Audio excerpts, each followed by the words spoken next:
Hello, all my students. I am Somiran Dotto, and you're all following my video classes. All my third semester students, once again, welcome to my third sem classes. We have already started with an important chapter called Departmental Accounting, जिसके बारे में हम लोग last दो videos में काफ़ी सारा sums देखे हैं. We have followed different sort of sums in departmental accounting, but आज का class is altogether a different class as that of the last two classes which we have done. आज के क्लास में हम लोग जो चीज़ डिस्कस करेंगे that is the most important part of departmental accounting. इस पार्ट को आज का क्लास का हम एक ही सम आप लोगों को दिखाएंगे सॉल्व करके, और उसके बारे में कंसेप्ट भी बताएंगे, और वो कंसेप्ट मैक्सिमम सम में अप्लाई होगा. तो उस कंसेप्ट को आप लोग को लिखना पड़ेगा कॉपी में, साथ ही साथ पेन और कॉपी लेके बैठिएगा. बिना पेन और कॉपी लेके आप लोग को समझ में नहीं आएगा, एंड डेफिनेटली लिखते जाइएगा. सो ये आज का जो कंसेप्ट होगा is based on unrealised profit. But before that I must tell you, हम लोग आज करेंगे sum number 9 from my material, that is saw mill and furniture department का सम करेंगे. ये दो डिपार्टमेंट है, दोनों डिपार्टमेंट में हम लोग ये चीज़ देखेंगे कि अगर ट्रांसफ़र होता है तो क्या होता है.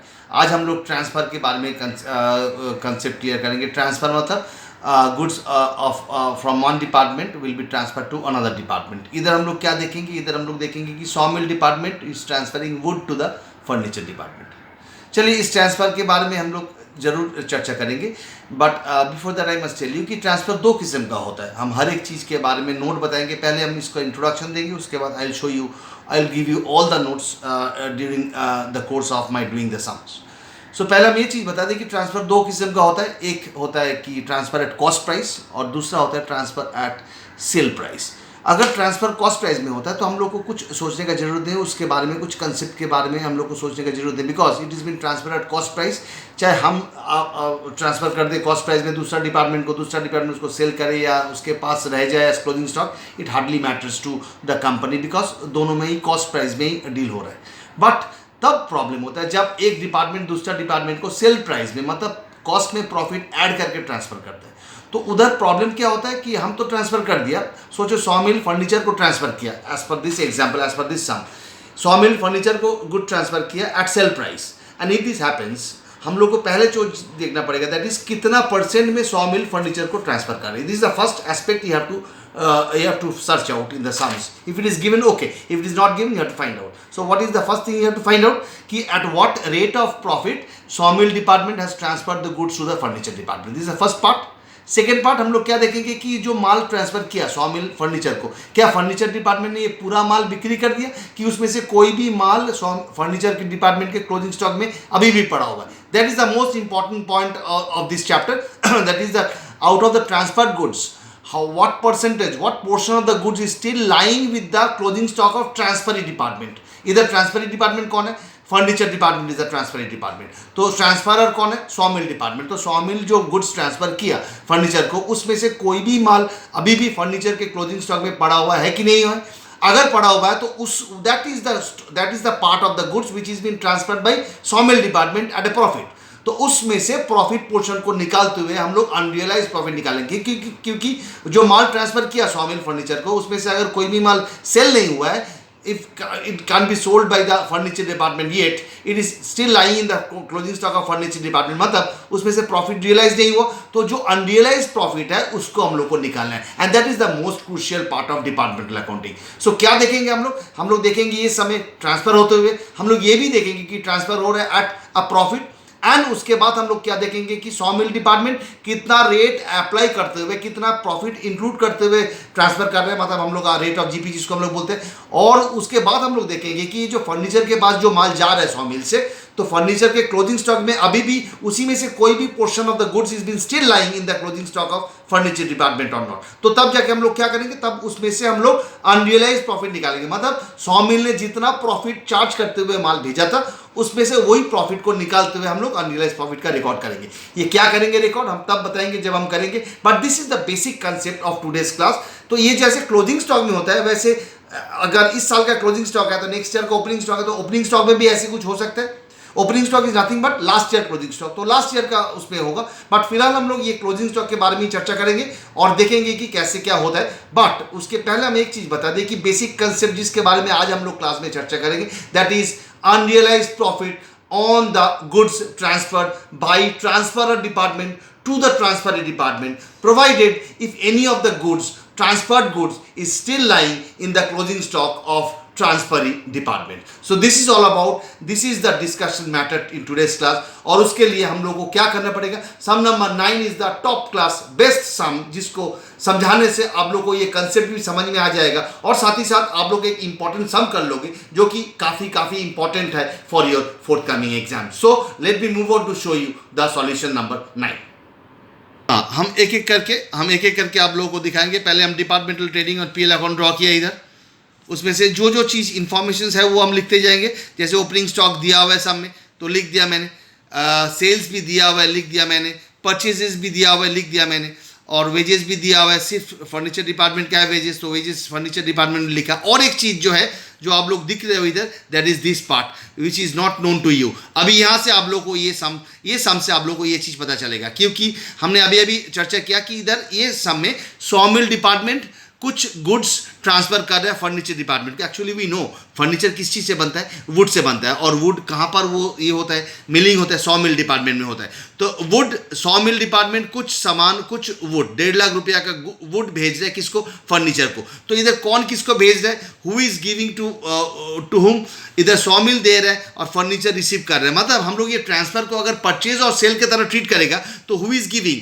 Saw mill department is giving, मतलब सॉ मिल के लिए सेल हो गया, और who is receiving, furniture is receiving, तो फर्नीचर के लिए हो गया परचेज. तो सेल इधर लिखते हैं हम लोग, इसलिए बाई ट्रांसफर लिखा है, और इस तरफ सॉ मिल के कॉलम में लिखा है, क्योंकि it is nothing but a sale from the view point of saw mill department. Whereas to transfer लिख के हम लोग कौन सा कॉलम में लिखा, फर्नीचर के कॉलम में लिखा, because it is a type of purchase from the view point of the furniture department. So इस ट्रांसफर के बारे में जो कंसेप्ट दिया मैंने, आई होप ये क्लियर हो गया होगा कि ट्रांसफर जिसने किया है उसको सेल की तरह ट्रीट करना पड़ेगा. तो सॉ मिल इधर गुड्स ट्रांसफर किया तो सॉ मिल के क्रेडिट में आ गया बाय ट्रांसफर बोल के, और ये goods been receive by the furniture department, तो furniture as if furniture department इसको परचेज किया तो परचेज के साइड में टू ट्रांसफर बोल के डेबिट साइड में लिख दिया फर्नीचर के कॉलम में. उसके बाद एज यूजुअल ग्रॉस प्रॉफिट निकाल दिया मैंने, और ग्रॉस प्रॉफिट निकालते हुए मैंने इधर लिख दिया ग्रॉस प्रॉफिट.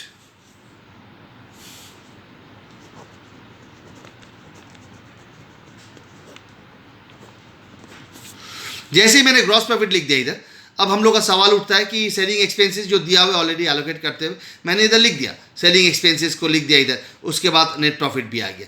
तो फिर आप लोग बोलोगे तो फिर क्या सर, क्या झमेला है इस सम में, ये तो सिंपली हो गया पूरा सम. नहीं बॉस, नहीं हुआ, क्योंकि ये जो गुड्स ट्रांसफर हुआ, सॉ मिल जो गुड्स ट्रांसफर किया आपका फर्नीचर डिपार्टमेंट में, इसको प्रॉफिट चार्ज करके ट्रांसफर किया, क्योंकि सम में बोला गया है. सम को गो थ्रू कीजिए, मैट में जो सम है उसमें दिया हुआ है कि saw mill department is transferring goods to furniture department at the normal selling price, मतलब सेल प्राइस, मतलब इसमें प्रॉफिट इंक्लूडेड है. फर्स्ट ऑफ ऑल हम लोग को ये निकालना पड़ेगा कि सॉ मिल डिपार्टमेंट कितना profit rate of GP charge करते हुए ये माल ट्रांसफर किया फर्नीचर डिपार्टमेंट को. This is the first point. Second point हम लोग को ये जानना होगा कि ये जो माल सॉ मिल ने फर्नीचर को ट्रांसफर किया, इसमें से क्या पूरा माल इसने सेल कर दिया, या इसमें से कोई भी portion of the goods still lying in the closing stock of furniture department. ये जो फर्नीचर डिपार्टमेंट का क्लोजिंग स्टॉक है, इसमें इस गुड्स का कोई भी पोर्शन है कि नहीं है. अगर है तो उसको निकाल के उसके ऊपर हम लोग को अनरियलाइज प्रॉफिट निकालना पड़ेगा, क्योंकि हम लोग को मालूम है जब क्लोजिंग स्टॉक वैल्यूएशन होता है तो लोअर प्राइस में होता है, कॉस्ट प्राइस में वैल्यूएशन होता है. तो अगर इसमें कोई भी पोर्शन ऑफ द गुड्स ये होगा, ये पोर्शन का कोई भी गुड्स इसमें होगा, तो ये तो कॉस्ट प्राइस में नहीं है, ये तो मार्केट प्राइस में रिसीव किया गया. फर्नीचर डिपार्टमेंट ने मार्केट प्राइस में रिसीव किया, तो डेफिनेटली इसमें वैल्यूएशन होगा मार्केट प्राइस में भी. तो हम लोग को क्या करना पड़ेगा, ये इसमें से जो भी माल इसमें पड़ा हुआ है उसमें से हम लोग को वो प्रॉफिट निकाल के डालना पड़ेगा. वो हम लोग और डिटेल में डिस्कस करेंगे. But before that let me tell you, this is the basic concept what we are going to discuss in today's class. आज के क्लास में हम एक ही सम करेंगे, और ये एक ही सम में से हम लोग डिपार्टमेंटल अकाउंटिंग का जो रूट कंसेप्ट है उस कंसेप्ट के ऊपर हम लोग चर्चा करेंगे. सो गाइज, हम आप लोग को बार बार बोल रहे हैं कि इस कंसेप्ट को अगर क्लियर करना है तो इस वीडियो को आप लोग बार बार देखते रहो और ये सम को बार बार प्रैक्टिस करते रहो. ऐसे और एक सम आप लोग को मेरा मैथ में मिलेगा, वो शायद क्लोथिंग एंड गारमेंट्स वाला sum, clothing department and garments department. वैसे सम भी आप लोग सेम ऑलमोस्ट सेम सम है, उसको भी आप लोग प्रैक्टिस के तौर पे कर सकते हो. But I tell you one thing, ये जो कंसेप्ट है, ये कंसेप्ट के ऊपर पूरा डिपार्टमेंट खड़ा है, पूरा डिपार्टमेंट इस कंसेप्ट के ऊपर खड़ा है, क्या कि ट्रांसफर हो रहा है, जैसे इधर सॉ मिल डिपार्टमेंट फर्नीचर को ट्रांसफर कर रहा है, और दूसरा concept saw mill department at market price transfer कर रहा है, मतलब इस गुड्स में सर्टन पोर्शन प्रॉफिट इंक्लूड करके ट्रांसफर कर रहा है। और तीसरा एस्पेक्ट में जो ट्रांसफर किया गया गुड्स है, वो जो फर्नीचर को मिला गुड्स, उसमें से फर्नीचर क्या पूरा सेल कर दिया, या उसमें से कोई भी गुड्स अभी भी क्लोजिंग स्टॉक में रह गया फर्नीचर डिपार्टमेंट का। ये देखने के लिए हम लोग को कुछ नोट्स को फॉलो करना पड़ेगा। I will ask you to write down all this notes in your copy because this are the important aspect of this chapter, so kindly write down this notes.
तो इधर मैंने वही पॉइंट के ऊपर चर्चा किया है कि ट्रांसफर कॉस्ट प्राइस में हुआ तो नो इशू, अगर ट्रांसफर एट मार्केट प्राइस हुआ तो एक एक करके हम लोग को इस को निकालना पड़ेगा।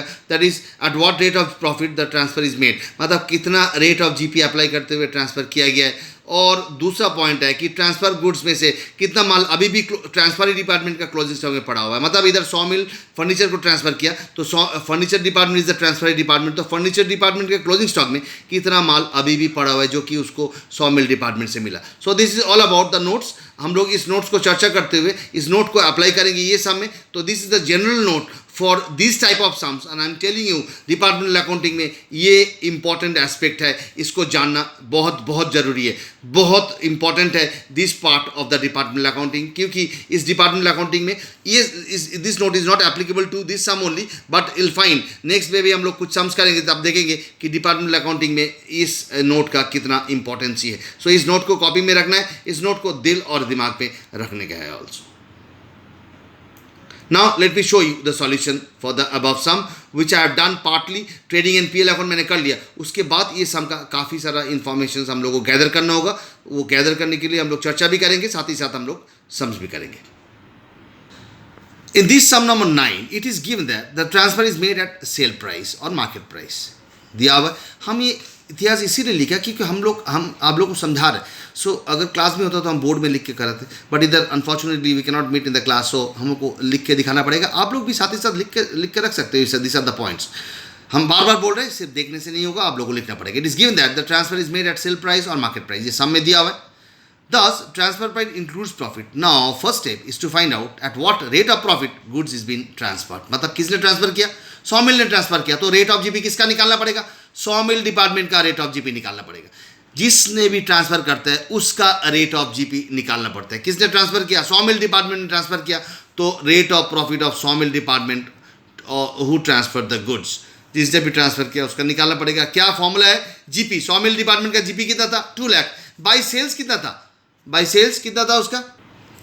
बाई सेल्स कितना था? बाई सेल्स 11 लाख रुपये सेल्स है, बट मैंने इधर 12,50,000 लिखा। क्यों?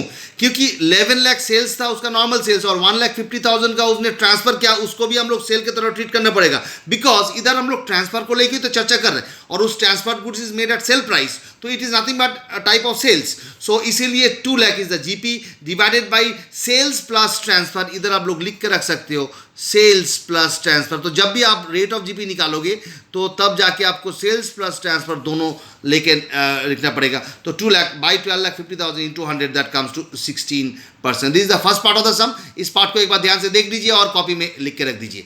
हम लोग क्या निकाले? फर्स्ट स्टेप निकाले रॉ मटेरियल हम लोग इधर फर्स्ट पार्ट निकाले कि rate of GP of sawmill department, कितना सॉमिल डिपार्टमेंट का रेट ऑफ जीपी क्या है, और निकालने के लिए सॉमिल डिपार्टमेंट का जीपी लिया डिवाइडेड बाय सॉमिल डिपार्टमेंट ने जितना सेल किया प्लस उसने जितना ट्रांसफर किया into 100, that comes to 16%.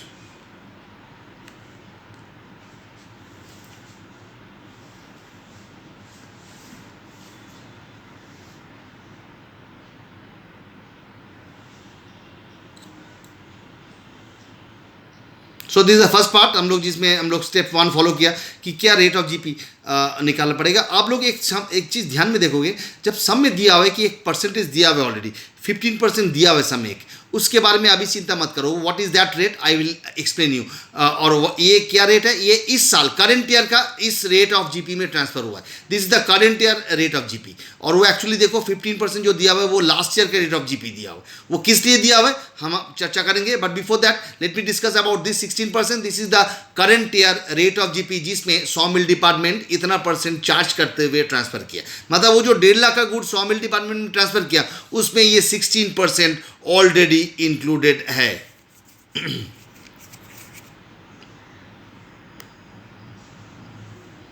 Now next part of the sum, next step. देखो next step is to find out the how much of the transferred goods is been still lying with the closing stock of furniture department. मैंने जो चर्चा किया था कि ये तो transfer हुआ है गुड, सॉमिल ने फर्नीचर को ट्रांसफर किया, उसमें से कितना माल अभी भी फर्नीचर के क्लोजिंग स्टॉक में पड़ा हुआ है, कितना माल अभी भी फर्नीचर के क्लोजिंग स्टॉक में पड़ा हुआ है. There how much of the transfer goods is been still lying with the closing stock of furniture department. तो ये निकालने के लिए हमको क्या करना पड़ेगा, सब में इंफॉर्मेशन दिया हुआ है. देखिए सब में एक इंफॉर्मेशन दिया हुआ है. The stock of furniture department includes 75% wood and 25% other expenses. ये 75% वुड मतलब वो जो क्लोजिंग स्टॉक है फर्नीचर डिपार्टमेंट का उसमें 75% वुड है, मतलब 75% goods is been still lying in the furniture department closing stock which is actually been transferred by the sawmill department. I repeat, ये 75% वुड मतलब ये होता है कि सम में दिया हुआ 75% वुड, इसका मतलब ये होता है कि फर्नीचर डिपार्टमेंट का जो क्लोजिंग स्टॉक है उसमें 75% goods are of sawmill department which is being transferred by the sawmill department. मतलब ये जो क्लोजिंग स्टॉक है 30,000 का जो क्लोजिंग स्टॉक है फर्नीचर डिपार्टमेंट उसमें 75% गुड्स इज 22,500 आता है. 75% of 30,000, this is that part of the stock which is been transferred by the sawmill department to furniture department. Fantastically it is been written over here. आप लोग को कुछ नहीं, आप लोग को सिर्फ लिखना है और समझना है. देखो ये जो 30,000 का जो क्लोजिंग स्टॉक था फर्नीचर डिपार्टमेंट का है उसमें से 75% गुड्स कम्स टू 22,500. ये क्या है, this is that part of the stock which is been transferred by the sawmill department to the furniture department. So very good. मतलब 30,000 में से 22,500 रुपया का गुड्स जो है वो सॉमिल ने ट्रांसफर किया था, वो अभी भी फर्नीचर के क्लोजिंग स्टॉक में पड़ा हुआ है. तो उसमें जरूर एक प्रॉफिट होगा. कितना परसेंट प्रॉफिट होगा, 16% रेट में ट्रांसफर किया था तो डेफिनेटली इसमें 16% का प्रॉफिट होगा. अब क्लोजिंग स्टॉक डेफिनेटली बढ़ा हुआ है, ये एक्चुअल फिगर नहीं है क्योंकि हम लोग closing stock always cost price में वैल्यू करते हैं. तो इसमें एक 16% का प्रॉफिट इंक्लूडेड है, मतलब जिसको हम लोग अनरियलाइज प्रॉफिट बोलेंगे. तो अब हम निकालेंगे पार्ट ऑफ द स्टॉक. अब निकालेंगे 10 profit included in it 22,500 into 16%, that comes to 3,600. That is unrealised profit. मतलब क्लोजिंग स्टॉक बढ़ा हुआ था इतना रुपया से, 3,600 से क्लोजिंग स्टॉक बढ़ा हुआ था. तो हम लोग को अब क्या करना पड़ेगा, क्लोजिंग स्टॉक को घटाना पड़ेगा क्योंकि ये 22,500 का जो माल पड़ा हुआ है फर्नीचर डिपार्टमेंट के क्लोजिंग स्टॉक में एक्चुअली सॉमिल ने ट्रांसफर किया था. और सॉमिल जब ट्रांसफर किया था 16% चार्ज करके ट्रांसफर किया था, हम लोग देख लिया था. तो डेफिनेटली ये एक्चुअली कॉस्ट प्राइस नहीं है, कॉस्ट प्राइस होगा इससे ये लेस करके कॉस्ट प्राइस आएगा. मतलब ये this is been over valued by 3,600. तो चलो कोई बात नहीं है, ये पोर्शन को हम लोग देख लिया, इस पोर्शन को आप लोग एक बार लिख लो.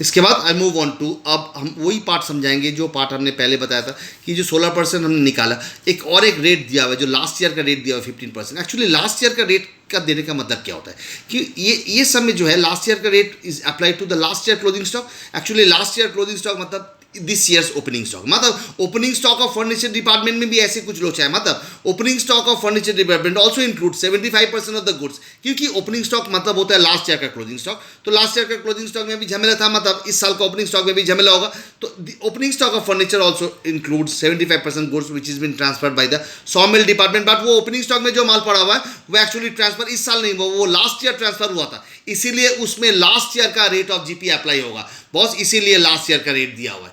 एक्चुअली क्या है, ओपनिंग स्टॉक में जो माल पड़ा हुआ है 75% माल, हम एक बार आप लोग को नोट दिखाए, देखिए this is the next part. Now in this sum last year profit rate is given, so the opening stock which is actually the closing stock of last year of furniture department also includes goods from sawmill department, that is 75% of 25,000। मतलब opening stock जो है furniture department का उसमें भी 75% माल किसका है, सॉमिल department का है, which is been transferred by the sawmill department to the furniture department, but it is been transferred last year में वो ट्रांसफर हुआ था, तभी वो क्लोजिंग स्टॉक में पड़ा हुआ था और automatically it becomes the opening stock. तो लास्ट ईयर में अगर ट्रांसफर हुआ तो लास्ट ईयर का रेट अप्लाई होगा, इधर लास्ट ईयर का रेट दिया हुआ है, इसीलिए लास्ट ईयर का अनरियलाइज प्रॉफिट अप्लाई करेंगे हम लोग। बट बिफोर दैट ये देख ले कि 75% ऑफ 25,000 दैट इज 18,750, मतलब इस 25,000 का जो ओपनिंग स्टॉक था फर्नीचर का उसमें से 18,750 जो माल है जो कि सॉमिल ने ट्रांसफर किया था उसको, उसमें अनरियलाइज प्रॉफिट होगा, 10 profit included in it, 18,750 into 15%, that comes to 2,813। Excuse me। अब आप लोग बोलोगे, आप लोग पूछ सकते हो कि आप लोग का दिमाग में ये चल सकते हैं कि हम लोग किया क्यों, इसीलिए हम लोग तो ऑलरेडी डिपार्टमेंटल ट्रेडिंग और पीएल अकाउंट कर चुके हैं, तो हम लोग ये सब क्यों किया।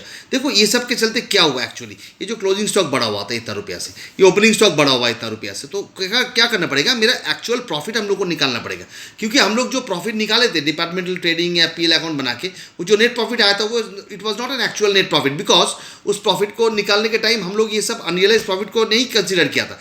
अब हम लोग क्या करेंगे, देखो ओपनिंग स्टॉक क्लोजिंग स्टॉक बढ़ा हुआ था इतना रुपया से, ओपनिंग स्टॉक बढ़ा हुआ था इतना रुपया से, तो हम लोग को क्या करना पड़ेगा, अभी ये सब एडजस्ट करते हुए एक्चुअल प्रॉफिट निकालना पड़ेगा जो कि एक्चुअल डिपार्टमेंटल नेट प्रॉफिट होगा। तो वो करने के लिए हम लोग को क्या करना पड़ेगा, एक जनरल पीएल अकाउंट खोलना पड़ेगा, क्योंकि देखो इधर एक अनएलोकेटेड एक्सपेंस भी दिया हुआ है जिसको हम लोग एलोकेट नहीं किया ट्रेडिंग पीएल बनाने के टाइम, देखो जनरल एक्सपेंसेस बोल के एक दिया हुआ है। तो उसके लिए हम लोग को क्या करना पड़ेगा, नीचे में मैंने एक तो किया general trading account, general PL account, तो मैंने जनरल पीएल अकाउंट एक तो बनाया। जनरल पीएल अकाउंट बना के मैंने क्या किया, पहले हमने वो जो नेट प्रॉफिट आया था इससे आपका डिपार्टमेंटल पीएल अकाउंट से, उसका प्रॉफिट हमने इधर ट्रांसफ़र किया। पहले करने के बाद मैंने क्या किया, देखो जनरल एक्सपेंस को लिख दिया मैंने इधर 55,000 which is been given, unallocated expenses दिया हुआ है 55,000 मैंने इधर लिख दिया। उसके बाद मैंने unrealised profit on closing stock इस तरफ लिखा, क्योंकि क्लोजिंग स्टॉक बढ़ा हुआ था मतलब प्रॉफिट भी बढ़ा हुआ था, हम लोग को प्रॉफिट को घटाना पड़ेगा। एज वी ऑल नो कि क्लोजिंग स्टॉक अगर बढ़ा हुआ रहता है तो प्रॉफिट भी बढ़ा हुआ रहता है, इसीलिए प्रॉफिट को घटाना पड़ेगा, घटाने के लिए डेबिट में लिखना पड़ेगा। तो सिंपल बात है, आप लोग इधर थोड़ा याद रखिएगा कि क्लोजिंग स्टॉक के ऊपर जो भी अनरियलाइज प्रॉफिट होगा वो डेबिट में होगा, ओपनिंग स्टॉक के ऊपर जो भी अनरियलाइज प्रॉफिट होगा वो क्रेडिट में होगा। देखो unrealised profit on opening stock लिखने के बाद अल्टीमेटली जो प्रॉफिट आया वो हो जाएगा आपका departmental net profit, that is 1,73,713। सो ये जो अनरियलाइज प्रॉफिट हम लोग निकाले इसका कंसिडरेशन आपको जनरल पीएल अकाउंट में करना पड़ेगा। अलॉन्ग विद दैट हम लोग को एक अनएलोकेटेड जनरल एक्सपेंसेस दिया हुआ है उसको भी इधर रिकॉर्ड करना पड़ेगा, क्योंकि हम लोग उसको एलोकेट नहीं कर पाया था departmental trading and PL account में, इसीलिए उसको इधर कंसिडर करते हुए हम लोग नेट प्रॉफिट निकाल लिया।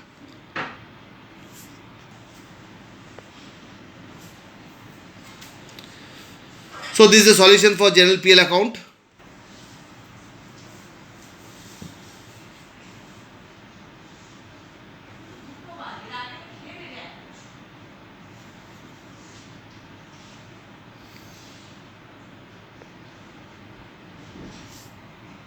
एक बार पूरा सम को रिव्यू करें और रिव्यू करने के बाद आज का क्लास खत्म करें। सो आज का क्लास का जो इंपॉर्टेंट मैटर है, हम बार बार बोल रहे हैं, this is the crucial video for departmental accounting. I am telling you all, इस वीडियो को ध्यान से बार बार देखना होगा, क्योंकि इस वीडियो में पूरा चैप्टर का स्टोरी छुपा हुआ है डिपार्टमेंटल अकाउंटिंग का। अनरियलाइज प्रॉफिट का जो मैटर है, वेरी मतलब एकदम बेहतर सम हम लोग आज चर्चा किया। ऐसे सम्स बहुत बार बीकॉम में आ चुका है, again it can come in your next exam. So it's always a high chance of coming this type of sum. अगर ये सम नहीं भी आता है तो अगर ऐसे सम आता है तो हम लोग को कंसेप्चुअली यही कंसेप्ट को अप्लाई करना पड़ेगा जो कंसेप्ट मैंने आज चर्चा किया. So let me show you from the very beginning. So पहले मैंने क्या किया, डिपार्टमेंटल ट्रेडिंग और पीएल अकाउंट बनाते गया जिसमें आपका कोई प्रॉब्लम नहीं था. हम लोग सिर्फ ट्रांसफ़र वाला पोर्शन को इधर चर्चा कर लिया था कि ट्रांसफ़र जो कर रहा है, जो दे रहे माल उसको सेल की तरह ट्रीट करना पड़ेगा और जो रिसीव कर रहे उसको परचेज की तरह ट्रीट करना पड़ेगा. ये normal trading and PL account बनाया था मैंने. उसके बाद हम लोग का ओरिजिनल चर्चा शुरू हुआ था. ये जो ट्रांसफ़र हुआ था, ट्रांसफ़र किस में इसमें हुआ था, इसके कारण हमने एक नोट लिखाया था. इस नोट में मैंने लिखा था कि one thing is important aspect is inter departmental transfer. इसको हम लोग बोलते हैं इंटर डिपार्टमेंटल ट्रांसफ़र, जिसमें firstly you have to watch whether the transfer is made at cost price और market price. If the transfer is made at cost price then no issue. If the transfer is made at market price then you have to consider few points over here. कुछ points को आपको consider करना पड़ेगा. पहला point, what rate of GP is been transferred. दूसरा point कि हमने transfer किया है. सो जो ट्रांसफरर डिपार्टमेंट में ट्रांसफरी डिपार्टमेंट को ट्रांसफर किया है, मतलब इधर as per this example is concern, जो सम हम लोग किया है, 100 मिल ने फर्नीचर को ट्रांसफर किया. अब वो फर्नीचर डिपार्टमेंट वही माल पूरा सेल कर दिया कि उसी में से कोई भी माल अभी भी फर्नीचर के डिपार्टमेंट का क्लोजिंग स्टॉक में पड़ा हुआ है. ये एक इंपॉर्टेंट एस्पेक्ट है जो निकालना पड़ेगा. ये समय हम लोग को देख लिया था कि ये सब इट्स बीन गिवन, साफ साफ दिया हुआ था कि 75% of the goods of furniture department is would and remaining 25% other expenses. ये सब में बोल दिया था. हम लोग देखेंगे अगला कुछ सम्स में, जब हम लोग नेक्स्ट वीडियो करेंगे तब देखेंगे ये पोर्शन नहीं दिया रहेगा तो ये निकालने के लिए एक फॉर्मूला है. But before that I must tell you, ये सब में इट्स बीन गिवन कि how much of the transfer goods is of sawmill department is been still lying with the closing stock of furniture department. It has been given in this sum, that is 75%. साथ ही साथ ये calculation हम लोग करते गया. इस calculation में हम लोग क्या देखा था कि पहले हम लोग रेट ऑफ जीपी निकाले थे. रेट ऑफ जीपी निकालने के लिए और एक क्रूशियल चीज था, किसका रेट ऑफ जीपी निकालना पड़ेगा, जिसने ट्रांसफर किया है. मतलब in this case it is sawmill department who has transferred the goods, और उसका जीपी रेट ऑफ जीपी निकालने के लिए GP by sales plus transfer को भी इंक्लूड करना पड़ेगा, क्योंकि ट्रांसफर को हम लोग सेल मानते हैं. इधर सॉमिल डिपार्टमेंट ने जो ट्रांसफर किया उसको हम लोग सेल की तरह ट्रीट किया, तो सेल्स प्लस ट्रांसफर करते हुए 16% आया. तो 16% is the current year GP. चलो कोई बात नहीं. उस हिसाब से हम लोग नेक्स्ट स्टेप क्या करना पड़ेगा कि अब क्लोजिंग स्टॉक जो है फर्नीचर उस पर कितना माल पड़ा हुआ है, 75% माल पड़ा हुआ है. तो उस 75% माल में तब 22,500 होता है, उसके ऊपर 16% चार्ज कर दिया तो आ गया अनरियलाइज प्राइस. मतलब इसमें कितना प्रॉफिट इंक्लूडेड है ये निकाल लिया हम लोग. उसके बाद हम लोग और एक चीज़ देखा ये सब में, क्योंकि लास्ट ईयर का रेट ऑफ जीपी दिया हुआ है, जिसके कारण हम लोग को क्या करना पड़ा कि ओपनिंग स्टॉक में भी ऐसे कुछ कंसिडरेशन करना पड़ा, क्योंकि ओपनिंग स्टॉक में भी 75% गुड्स था जो कि एक्चुअली सॉमिल डिपार्टमेंट ने ट्रांसफर किया. तो उस हिसाब से हम लोग निकाल लिया 75% ऑफ ओपनिंग स्टॉक, उसमें हम लोग लास्ट ईयर का रेट ऑफ जीपी अप्लाई कर दिया, तो आ गया आपका अनरियलाइज प्रॉफिट.